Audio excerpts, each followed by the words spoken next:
As Radium Girls eram mulheres operárias que atuavam em fábricas de relógio nos idos de 1920. Foram contratadas para pintar os números de relógios, aqueles bonitinhos fluorescentes. A tinta usada era autoluminosa, eram feitas em 3 locais diferentes nos Estados Unidos.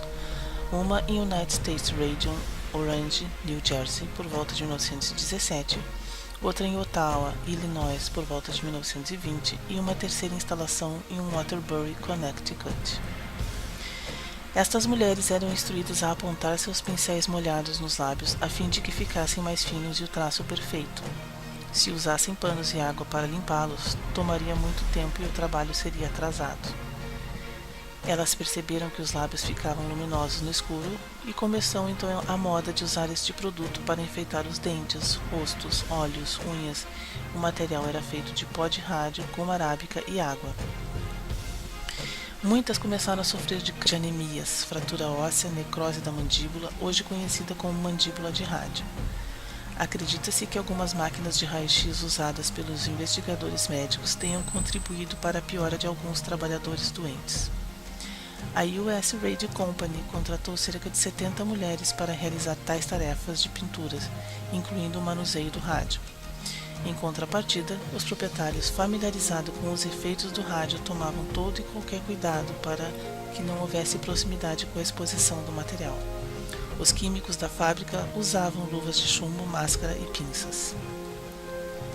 A US Radium Company distribuiu literatura explicando os efeitos e perigos com o manuseio deste elemento à comunidade médica. Mesmo assim, várias mortes semelhantes ocorreram por volta de 1925, incluindo o químico-chefe da empresa Dr.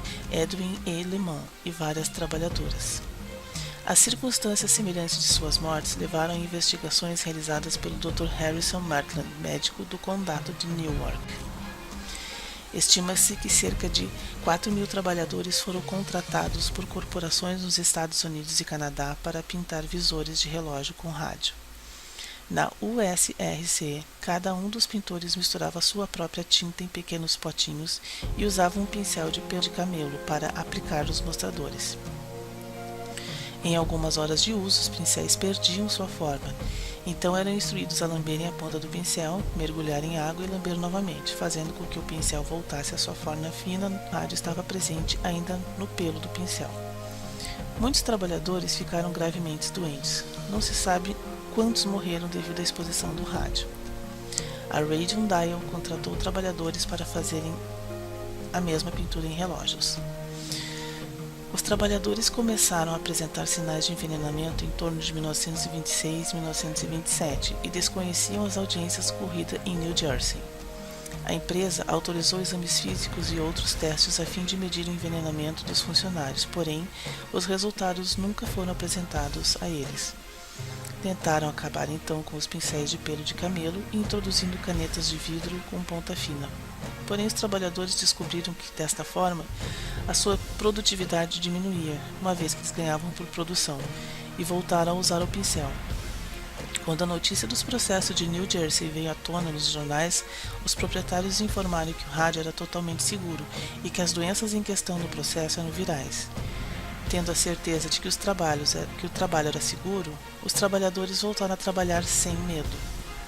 Em New Jersey, a operadora de fábrica Grace Fryer decidiu processar, mas levou 2 anos para conseguir um advogado que aceitasse o caso. Mesmo assim, a justiça arrastou o processo por anos. Em sua primeira aparição nos tribunais em 1928, 2 mulheres estavam acamadas e nenhuma delas pôde levantar os braços para fazer o juramento. A saga Radium Girls ocupa um lugar importante na história do campo da física da saúde e do movimento pelos direitos trabalhistas. O direito de trabalhadores individuais de processar por danos de corporações devido a abuso de trabalho foi estabelecido como resultado do caso Radium Girls.